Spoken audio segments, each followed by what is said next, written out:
Good morning. आज अपन lesson number 2 की शुरुआत करेंगे और लेसन नंबर 2 है नरयुग्मकोद्भिद का परिवर्धन संरचना के बारे में यहाँ पढ़ेंगे।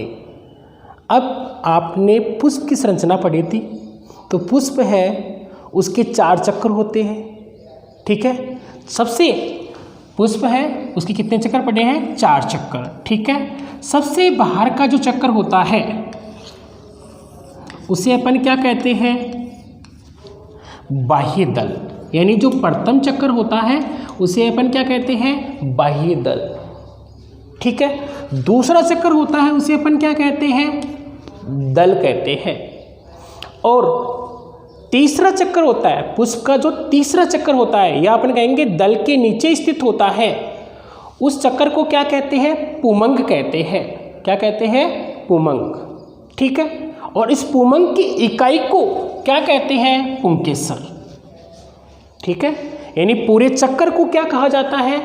पुमंग कहा जाता है और एक इकाई को क्या कहते हैं? पुंकेसर कहते हैं, ठीक है।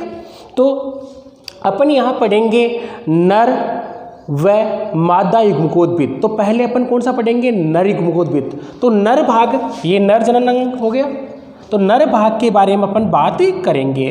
तो यह पुष्प के तीसरे चक्कर में स्थित होता है, सबको मिला क्या कहेंगे? पुमंग। जबकि एक इकाई को अपन क्या कहते हैं? पुंकेसर कहते हैं। और पुंकेसर के कितने भाग होते हैं? 3 भाग होते हैं। पुंकेसर कितने भाग होते हैं? 3। इस भाग को, फूले हुए भाग को, या अगर सिरे पर डंठल नुमा या फूला हुआ भाग होता है उसे अपन क्या कहते हैं? परागकोश। क्या कहते हैं? परागकोश कहते हैं। और दोनों यहाँ पर परागकोश है, उसमें मध्य एक संयोजी ऊतक पाया जाता है। इस भाग को यहाँ क्या कहा जाता है? यूजी। क्या कहते हैं? यूजी कहते हैं, ठीक है। फूले भाग को क्या कहते हैं? परागकोश। इस भाग को यहाँ यूजी। और एक तंतुनुमा संरचना पाई जाती है, इसे क्या कहते हैं? पुतंतु कहते हैं। क्या कहते हैं?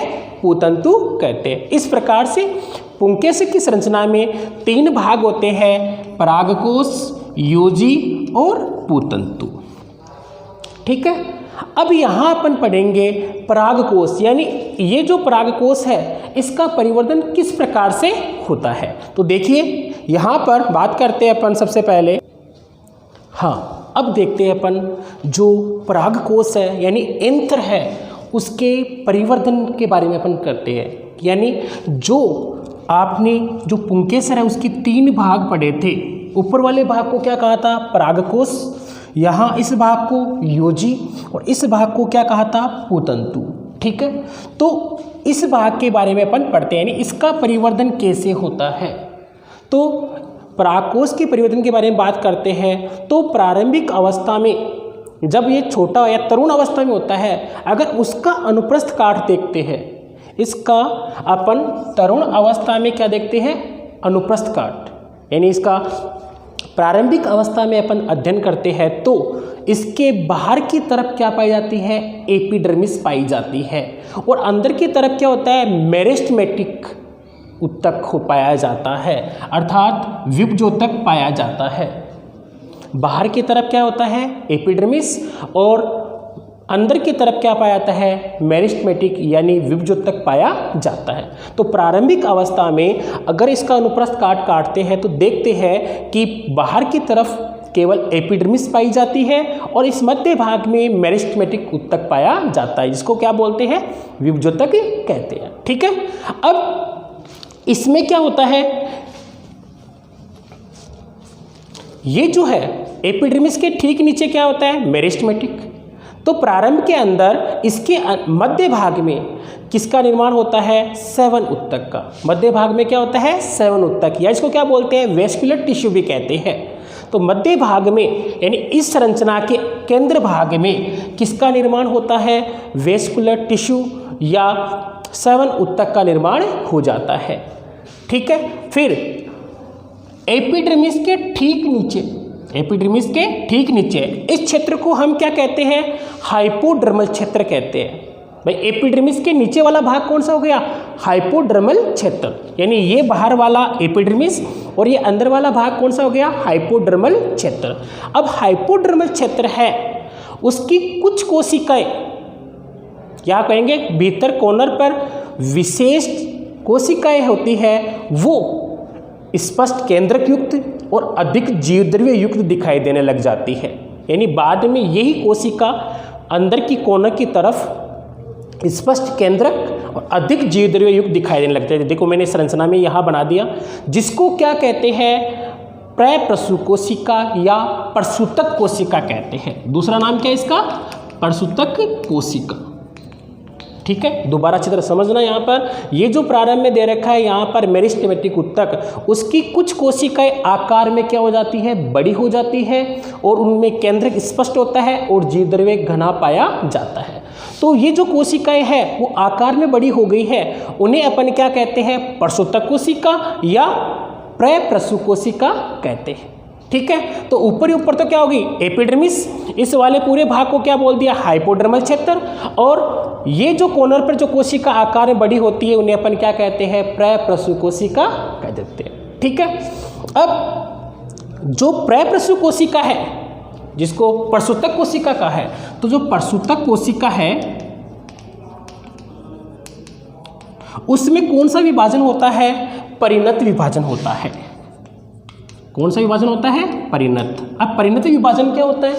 तो यदि कोशिका के समांतर जो विभाजन होता है, कोशिका के समांतर, तो उस विभाजन को कौन सा विभाजन बोलते हैं? परिणत। जैसे मान लीजिए सेल है, इसके समांतर विभाजन और ऊपर हो गया, तो इसे कौन सा विभाजन बोलेंगे?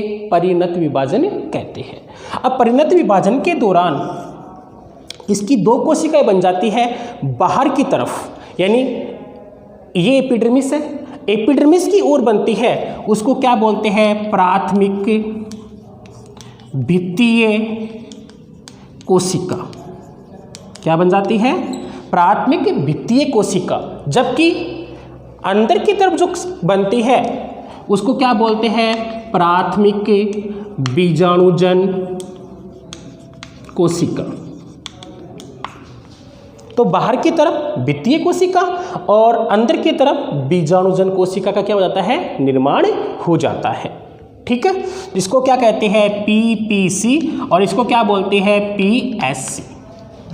तो पहले एपिडर्मिस थी, बाद में प्रप्रसु कोशिका बनी, और प्रप्रसु कोशिका चारों तरफ है, तो चारों कोनर में है, उनमें कौन सा विभाजन हुआ? परिणत। बाहर की तरफ क्या बनाती है?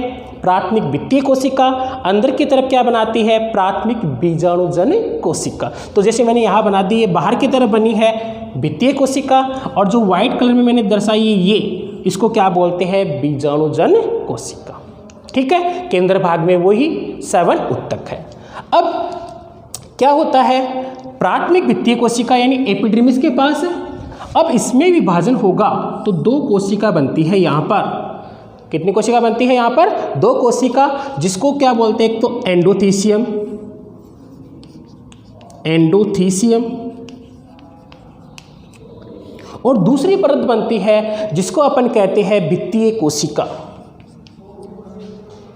और भित्तीय कोशिका के द्वारा जो भित्तीय कोशिका, अब इस भित्तीय कोशिका में विभाजन होता है। क्या होता है? विभाजन होता है अपनत और परिणत, जिसके दौरान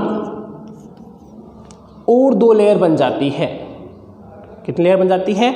2 लेयर और बन जाती है, जिसको बोलते हैं मध्य परत और टेपिटम।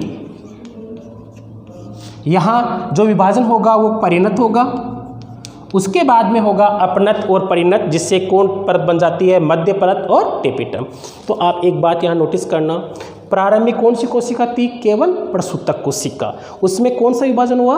परिणत। परिणत विभाजन के दौरान कितनी कोशिका बनी? बाहर की तरफ भित्तीय कोशिका और अंदर की तरफ बीजाणुजन। तो मान लीजिए ये है परागकोश अपना। ठीक है, अब यहाँ पर जो सेल बनी थी, पहली प्रप्रसु कोशिका, बाद में कौन सी बन गई? दो कोशिका बन गई इससे, भित्तीय और बीजाणुजन। और बाहर की तरफ क्या है बताओ, एपिडर्मिस। तो इससे बाहर क्या है, एपिडर्मिस। अब इस कोशिका में वापस विभाजन होगा तो अंदर की पूरी संरचना बन जाती है। इसमें परिणत विभाजन होगा पहले, तो क्या बनेगा, एंडोथीसियम, फिर जिसको अंतःभित्ति भी कहते हैं, और उसके बाद में अंदर की तरफ भित्तीय कोशिका, उसमें वापस अपनत और परिणत विभाजन होगा और क्या बन जाएगी, मध्य परत और टेपिटम। इस प्रकार से जो लघु बीजाणुधानी है उसकी जब परत पढ़ेंगे अपन, इसका नेक्स्ट टॉपिक होगा लघु बीजाणुधानी की संरचना, जो इम्पोर्टेंट टॉपिक है, बोर्ड में क्वेश्चन पूछा जाता है इसके लिए। तो देखिए लघु बीजाणुधानी है, उसकी परत पढ़ेंगे तो 4 परत पढ़ेंगे। सबसे बाहर की परत पढ़ेंगे, वहाँ पर वो कौन सी होगी, एपिडर्मिस, क्योंकि सबसे बाहर है। फिर उसके बाद में पढ़ेंगे 2 नंबर की भित्ति, एंडोथीसियम, 3 नंबर की पढ़ेंगे अपन मध्य परत, और 4 नंबर की कौन सी पढ़ेंगे, टेपिटम। तो ये चारों परत कैसे बनी है वो आपको पता होनी चाहिए कि सबसे पहले कुछ नहीं था, पहले कौन सा था, यहाँ पे मेरिस्टेमेटिक उत्तक था, बाद में यहाँ क्या हुआ, परपसु कोशिका बनी, और परपसु कोशिका के दौरान ही किसका निर्माण हुआ, परागकोश की भित्तियों का निर्माण हुआ। ये परागकोश की भित्तियाँ हैं, ये परागकोश की भित्तियाँ किससे बनी, परपसु कोशिका से। ठीक है, अब परपसु कोशिका, अब यहाँ पर ये भी होता है परागकोश का परिवर्तन किस प्रकार से होता है, तो परागकोश का परिवर्तन कौन से प्रकार से होता है, यू स्पोरेंजिएट प्रकार का होता है। कौन से प्रकार का होता है, यू स्पोरेंजिएट। इसका मतलब क्या होता है, अनेक प्रकार या एक से अधिक प्रकार की कोशिका मिलकर किसका निर्माण करती है, परागकोश की भित्तियों का निर्माण करती है, जिसे अपन क्या कहते हैं, यू स्पोरेंजिएट। तो आपसे पूछे परागकोश का परिवर्तन किस प्रकार से होता है, तो यू स्पोरेंजिएट। इसका मतलब एक से अधिक प्रकार की प्रपसु कोशिका द्वारा परागकोश की भित्तियों का निर्माण होता है। वो आपके सामने है, ये प्रपसु कोशिका है, इससे क्या बन गई है, परागकोश की भित्तियां को निर्माण हो गया। ठीक है, क्लियर है आपको। नेक्स्ट, अब पहली परत के बारे में हमने पढ़ लिया। अब बात करेंगे ये जो अंदर की तरफ सेल है, ये क्या काम करती है, जिसको क्या कहते हैं, बीजाणुजन कोशिका। तो ये बीजाणुजन कोशिका है, बाद में किसका निर्माण करेगी, लघु बीजाणु मात्र कोशिका का निर्माण करेगी, जो क्या होती है, 2n, द्विगुणित होती है, जो क्या होती है, द्विगुणित होती है। तो जो बीजाणुजन उत्तक है, यानी अंदर की तरफ जो बनी थी बीजाणुजन कोशिका या उत्तक कहेंगे, वो आगे चलकर क्या बनाती है, लघु बीजाणु मात्र कोशिका का निर्माण करती है। और इसमें विभाजन होता है कौन सा, अर्धसूत्री विभाजन होता है। यानी एक लघु बीजाणु मात्र कोशिका की बात करेंगे तो यहाँ पर लघु बीजाणु मात्र कोशिका है, उसमें अर्धसूत्री विभाजन होगा, और क्या बनते हैं, 4 लघु बीजाणु बनते हैं, जो आप परागकण बोलते हो या लघु बीजाणु। तो कितने बनेंगे, 4। तो लघु बीजाणु किससे बने, प्राथमिक बीजाणुजन जो कोशिका थी उसमें विभाजन हुआ, क्या बना, लघु बीजाणु मात्र कोशिका, और फिर उससे क्या बने, लघु बीजाणु बने हैं। तो इस प्रकार से आज अपना टॉपिक था परागकोश का परिवर्तन। दोबारा देख लीजिए, प्रारंभिक अवस्था में ये अंडाकार या गोलाकार होता है, और बाहर की तरफ एपिडर्मिस, मध्य की तरफ क्या होता है, मेरिस्टेमेटिक उत्तक होता है। इसमें कुछ कोशिकाएं केंद्रक स्पष्ट हो जाता है, जीवद्रव्य अधिक, तो उन कोशिकाओं को क्या बोलते हैं, परसूतक कोशिका या प्रपसु कोशिका। और फिर इसके अंदर चारों कोशिकाओं में अपनत और परिणत विभाजन होता है। पहले परिणत विभाजन होता है, परिणत का मतलब होता है समांतर, और अपनत, जैसे मैंने यहाँ लिखा है अपनत और परिणत, अपनत का मतलब होता है समकोण।